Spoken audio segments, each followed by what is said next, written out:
اب دیکھیں اس کے بعد یہ جو اس ہفتے سے یا پچھلے ہفتے سے جو جنگ شروع ہوئی ہے اس کے اچھا پھر پہلے جو یہ تھا کہ نیٹو یا دیگر مغربی ممالک وہ بھی امریکہ کے سارے رویے کے خلاف تھے، اب بھی خلاف ہیں، لیکن اب دیکھیں تھوڑا تھوڑا ان کے بیانات تبدیل ہونا شروع ہوئے ہیں۔ ابھی جو سلامتی کونسل میں ڈیبیٹ ہوئی تھی اس میں فرانس نے، برطانیہ نے، جرمنی نے وہ بیانات دیے جو کہ ایران کے بہت خلاف تھے۔ ایران نے اس کو کنڈیم بھی کیا، ان کے سفیر نے فوراً پریس کانفرنس کی، ان تینوں ملکوں کو کنڈیم کیا۔ اچھا پھر آج دیکھیں چین کا بھی بیان آیا ہے، اس میں انہوں نے کہا ہے کہ اسٹریٹ آف ہارمز جو ہے نا وہ کھلی رہنی چاہیے، بین الاقوامی گزرگاہ کے طور پر کسی قسم کی پابندی نہیں ہونی چاہیے۔ تو صدر ٹرمپ کو توقع یہی ہے کہ جو دیگر ممالک ہیں ان کے رویے میں تبدیلی آئے گی۔ تو میں سمجھتا ہوں کہ اب جو لڑائی ہے اس میں کسی کو کوئی بہت واضح برتری نہیں حاصل ہوگی، اور اسی لیے مجھے ایسا لگتا ہے کہ کشیدگی کافی عرصے تک جاری رہے گی۔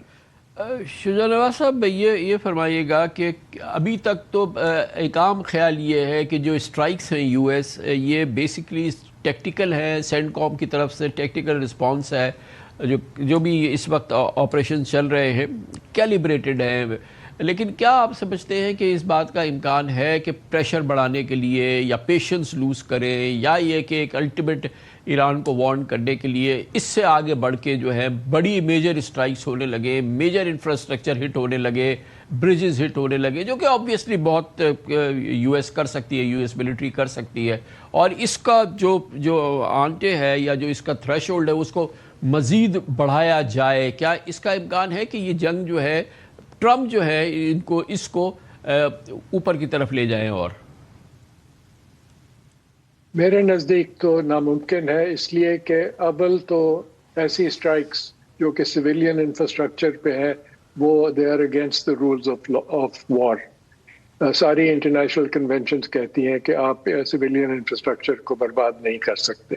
دوسرا، امریکہ کو ابھی تک ان کی جو فضائی جنگ ہے اس کا کافی نقصان پہنچ چکا ہے۔ تقریباً 42 ہوائی جہاز ان کے، جس میں ڈرونز بھی شامل ہیں، اے ویکس بھی شامل ہے، ایک F-35 بھی شامل ہے، وہ برباد ہو چکے ہیں تقریباً $2.6 بلین کی قیمت پہ۔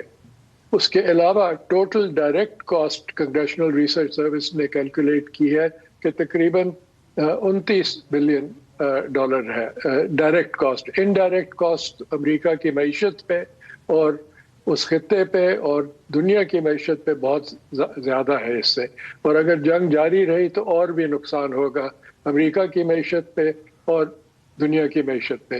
تو میں سمجھتا ہوں اس لیے جو انور اقبال نے ابھی ذکر کیا چین کا، ایسے ممالک کے بیانات اور ان کے بیک ڈور جو بات چیت ہو رہی ہے ایران کے ساتھ، شاید اس کا کچھ اثر ہو، کیونکہ ایران اور چین کا بہت اہم ریلیشن شپ ہے، خاص طور پہ آئل ایکسپورٹس پہ۔ امپورٹنٹلی شجاع نواز صاحب آپ کے علم میں ہو، لیکن یہ کہ پاکستان پبلکلی تو بہت اس طرح کی پوزیشن نہیں لے رہا، لیکن یہ بالکل پاکستان کی اسٹیٹڈ پالیسی ہے کہ یہ اسٹریٹ آف ہارمز کھلا رہنا چاہیے، وہی جو چائنا کی ہے۔ یہ بھی یہ کہ ایران نے جو اب تک کلیم کیا اس حوالے سے کہ اس کا ٹوٹل اس کا اتھارٹی ہونی چاہیے اور اسی کا نظام ہونا چاہیے اور وہ ٹول لے، اس سب چیز کو جو ہے پاکستان بھی ایکسیپٹ نہیں کر رہا، اور پاکستان اور چائنا کی بھی بہت آئیڈینٹیکل۔ تو ایران کے ایلائز میں بھی کوئی ایسا نہیں ہے جو اس کی اس پوزیشن کو کسی بھی صورت سے ایگری کر رہا ہے، اور اس دوران ایران نے عمان پہ بھی اٹیک کیا ہے، قطر پہ بھی اٹیک کیا ہے، تو it seems like playing with fire.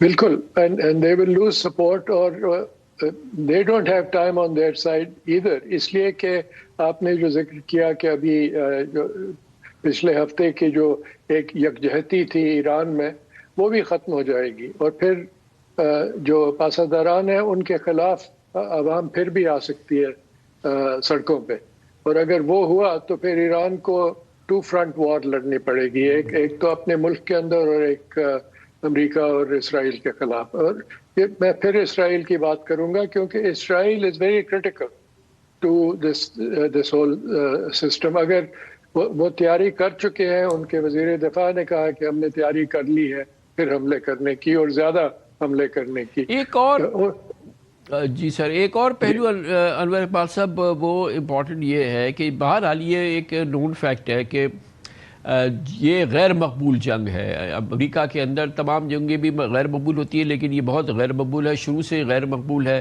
دوسری چیز یہ کہ اس کی وجہ سے اسرائیل کے حوالے سے جو تاثرات امریکہ میں ہیں وہ بری طرح سے متاثر ہوئے ہیں. اسرائیل بھی شاید اتنا غیر مقبول نہیں تھا جتنا آج ہے. اس پوری صورتحال میں اب آپ یہ فرمائیے گا کہ ایز اٹ مووز فارورڈ اب آگے کیا صورتحال ہوگی، کیونکہ اس وقت جو پرو اسرائیل جو پوری لابی ہے امریکہ کے اندر جو کہ اس حوالے سے دباؤ ہے پریزیڈنٹ ٹرمپ پر، اس میں بہرحال ایک امپورٹنٹ ڈیولپمنٹ ہوئی ہے. لنڈسے گراہم ان کا انتقال ہو گیا اچانک، جو کہ اس لابی کے بہت امپورٹنٹ ایک کیریکٹر تھے. تو اوور آل یہ ماحول جو ہے امریکہ میں اس جنگ کے حوالے سے اور پھر اس حوالے سے جو اسرائیل کی پوری کوشش ہے، اسرائیل کا جو کردار ہے، اسرائیل کے حوالے سے جو امریکیوں کے تاثرات ہیں جو کہ مختلف حوالوں سے سامنے آئے ہیں، اس کی کیا کیفیت ہے؟ دیکھیں، اسرائیل کی جو لابی ہے یہاں اس کو پسپائی تو ہوئی ہے، اس میں کوئی شبہ نہیں ہے. جنگ بہت غیر مقبول ہے. اچھا، اسرائیل بھی غیر مقبول ہے، اور وہ آج سے نہیں، غزہ کے زمانے سے آپ کی یاد ہوگا بہت جی. بڑے بڑے مظاہرے ہوئے امریکی یونیورسٹیز میں، بہت مظاہرے ہوئے، ہنگامے ہوئے، بہت سخت اقدامات کرنے پڑے ٹرمپ انتظامیہ کو ان کو کنٹرول کرنے کے لیے. تو اسرائیلی جو یہاں ہمدردی رکھنے والے لوگ ہیں ان میں کافی تشویش پائی جاتی ہے. وہ سمجھتے ہیں کہ یہ جو رویہ ہے اس رویے کی وجہ سے جو ان دا لانگ رن جو ہے اسرائیل کو مزید نقصان پہنچے گا. تو اس میں بالکل تشویش پائی جاتی ہے اور واضح طور پہ اس لابی کو پسپائی ہوئی ہے. آپ کے خیال میں اس پورے ماحول کا ٹرمپ کے فیصلے پر گوئنگ فارورڈ جو ہے وہ کیا اثر ہو سکتا ہے؟ اب تک تو ہوا ہے لیکن آگے کیا ہوگا، جبکہ وہ خود بھی جو ہیں اس جنگ کے اب حمایتی نہیں رہے؟ دیکھیں، حمایتی بالکل نہیں رہے، اور وہ یہ بھی سمجھتے ہیں کہ ان کو اس جنگ میں ایک یعنی سبز باغ دکھا کے دھکیلا گیا، تاثر یہ پیدا کیا گیا کہ بس جاتے ہی ایران میں حکومت ٹاپل ہو جائے گی اور آپ صرف امریکہ کے نہیں ایران کے بھی ہیرو بن جائیں گے. وہ نہیں ہوا، اور وہ جنگ نہیں چاہتے، بالکل نکلنا چاہتے ہیں جنگ سے. لیکن ساتھ یہ ہے کہ وہ شکست کھا کے نہیں جانا چاہتے. وہ ایک ایسا رستہ چاہتے ہیں جس میں وہ کم از کم اپنے گھر میں بیٹھے تو یہ کہہ سکیں کہ وہ کامیاب ہوئے. اچھا، ایران بھی یہی چاہتا ہے، اور اس کی ذرا ریزیلینس کی اس کی کامیابی زیادہ واضح نظر آتی تھی اب سے ایک ہفتہ قبل تک. اور دونوں ایک دوسرے کو ایسا بیچ کا راستہ دینے کو تیار نہیں ہے کہ جس سے دونوں فریق جو ہیں باعزت طریقے پر اس جھگڑے سے نکل سکیں. اب یہ کہنا ذرا مشکل ہے کہ کیا صدر ٹرمپ شکست کھا کے اور شکست تسلیم کر کے نکلنے پہ راضی ہو جائیں گے. مجھے لگتا ہے کہ یہ ان کی نیچر کے خلاف ہے، بہت مشکل ہوگا ان کا، اور ان کی جو ان کا اپنا سپورٹ بیس ہے اس پر بھی بڑا اثر پڑے گا اگر وہ واضح طور پہ شکست کھا کے اس تنازع سے نکلتے ہوئے نظر آئے. بہت بہت شکریہ محترم شجاع نواز صاحب. انور اقبال صاحب واشنگٹن ڈی سی سے ہمارے ساتھ دونوں محترم موجود تھے. بریک، اس کے بعد ذکر کریں گے پاکستان کی معیشت کا. ایک بہت بڑا ناصور یہ ہے کہ پاکستان کی ایکسپورٹس جو ہے وہ قابل ذکر انداز میں آگے نہیں بڑھی ہیں بلکہ کئی دہائیوں سے منجمد ہیں، جمود کا شکار ہے. ایک بہت عمدہ خبر آ رہی ہے، مسلسل پاکستان کی آئی ٹی ایکسپورٹس میں قابل ذکر اضافہ ہو رہا ہے. اب ریکارڈ اضافہ بھی ہم نے دیکھا ہے 2526 کے دوران، اور یہ پاکستان کے لیے ایک امید کی بہت بڑی کرن ہے پاکستان کی ایکسپورٹس کے لیے. اس پر بات کرتے ہیں چھوٹے